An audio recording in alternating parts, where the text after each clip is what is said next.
Let us see the logic for circular convolution. So all of you are familiar with the equation for circular convolution. Here we have assumed that the two inputs are called as x1 of n and x2 of n. Now we know that one of the sequences is folded relative to the other and it is also shifted. The distinctive factor about circular convolution is that the operation of folding and and shifting is done using mod, or it is done circularly. Now, from the example below, we have taken a couple of sequences, x1 of n and x2 of n. If we go through the steps, the first output y of 0 involves multiplying x1 of m with x2 of minus m. Means that we have to take the sequence x2 of n, call it by a name as x2 of m, and reflect it. So we have to perform what is called as reversal of this particular sequence. So if you observe the index value, okay, you can see the index to be x2 of 0, followed by x2 of 3, followed by x2 of 2, followed by x2 of 1. This, you know, is reversal, which is done circularly. Okay, the first sequence, the first point is kept fixed, and these three are reversed. When you go for the next output, which is called as y1, it involves the sequence called as x2 of 1 minus m. So this is shifted by 1 unit relative to the other one. So if you compare the indices for x2, okay, so first position was occupied by the index 0. Now it comes to the second position. 3 will move to the next position.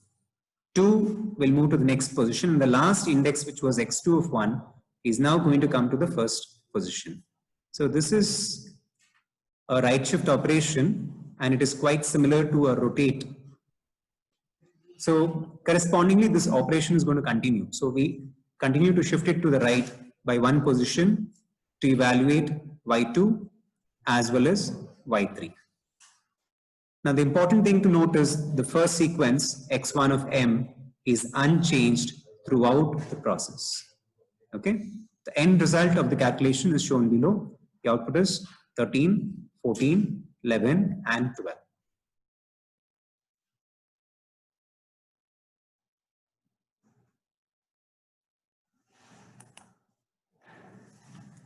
Now coming to the first program. So this program is a direct implementation of the equation.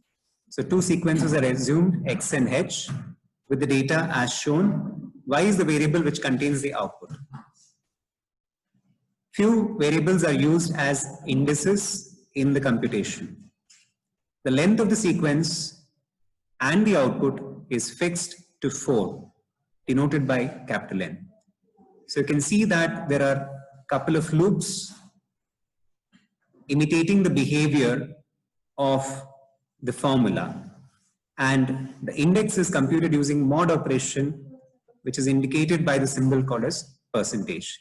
Okay, so you can see that this is exactly replicating the behavior which was found in the summation used for circular convolution. The second version of the program does not make use of the formula for mod. Okay, so you can see here that we have declared some arrays by the name as x, h, y, temp, etc. All of them initially of size 30, and there are a few temporary ones called as x2 and a.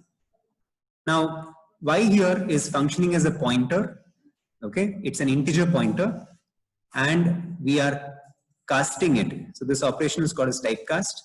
So the hexadecimal address is cast into an integer pointer, and that pointer has a name called as y. So y is where the output will be saved. The user is prompted to enter the length of the first sequence, the length of the second sequence, stored under variables m and n. Next, the user enters the values in the first sequence, copied in the array called as x. the values of the second sequence copied in an array called as H. After receiving the inputs, now we have to perform the step which is called as zero padding. So if one sequence is shorter than the other, which is possible, then we have to go for the extra step which is called as padding. So we discover which one is shorter by performing a comparison of the two lengths, and they are padded here using the logic given below. To proceed with the computation, as we know, the first involves multiplying the first sequence with the folded version of the second sequence. So the second sequence h of n is folded in this part of the program, and you know it is indicated by h of minus n. So the end result is found in a variable called as aj. Here we perform the output computation for the very first output called as y of 0, which is simply the multiplication between x and the content of the array A. So we get the first answer. To continue with the remaining part, as we know, we have to perform a shift operation, shift right by one place and perform the multiplication, and you'll get the answer. Okay. The shifting part, circular shift, is done in this part of the program. Here we proceed with the multiplication and we get the corresponding outputs in the variable called as y of k. So except the first output, the rest of the outputs are computed in this part of the program. Lastly, we have to display the result, which has already been stored in the array by the name as y. So I serves as an index for displaying the content in the array called as y.